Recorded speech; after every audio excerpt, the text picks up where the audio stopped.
Hey everyone, welcome back to Corporate Decoder, the place where we dive into the exciting world of corporate filings. Today, we're cracking open an 8K from IMAC Holdings Inc. This isn't your typical everything is awesome report. There's a bit of a financial maneuver happening that might leave you scratching your head or perhaps grabbing your wallet a little tighter. Let's see what's really going on. An 8K is basically a company shouting, hey, something important just happened, to the Securities and Exchange Commission, or SEC. It's like a bat signal for investors. This particular one was filed because IMAC Holdings entered into what they call a material definitive agreement.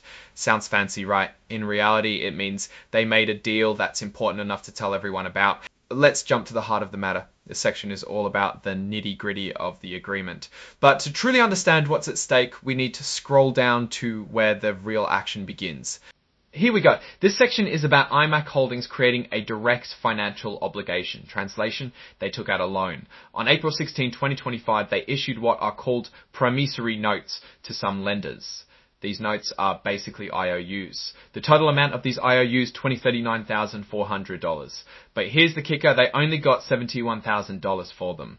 Now let's break this down. IMAC Holdings is promising to pay back almost $240,000, but they only received $171,000 up front. This is like selling something for less than its value. Why would they do that? Well, it's a way to get cash quickly, but it comes at a cost.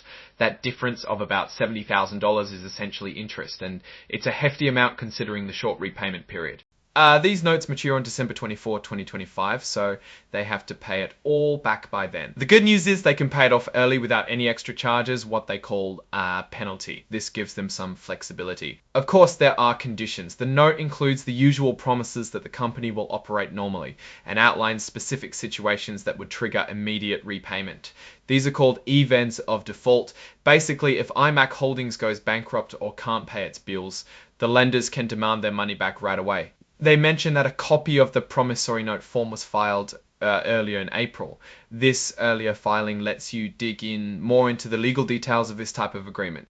This section is just a list of the exhibits, which are the documents that support the 8K filing. The most interesting one here is the form of the promissory note, which they already told us about. Now, let's step back and think about what all this means.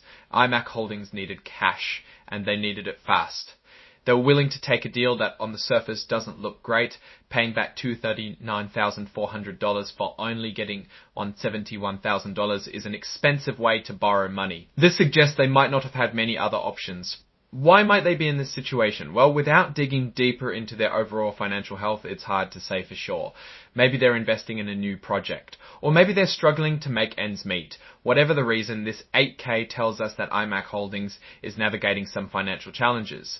So what's the final verdict on IMAC Holdings? It's hard to give a definitive answer based on just this 8K. We'd need to look at their full financial picture to really understand what's going on. But this filing raises some red flags. The fact that they had to resort to such an expensive loan suggests they're facing some financial pressures. On the other hand, the ability to prepay the notes without penalty gives them some wiggle room.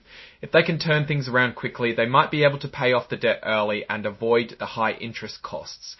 Ultimately, whether IMAC Holdings is a good investment depends on your risk tolerance and your belief in their ability to execute their business strategy. But this 8K is a reminder that even seemingly straightforward corporate filings can contain valuable clues about a company's true financial health.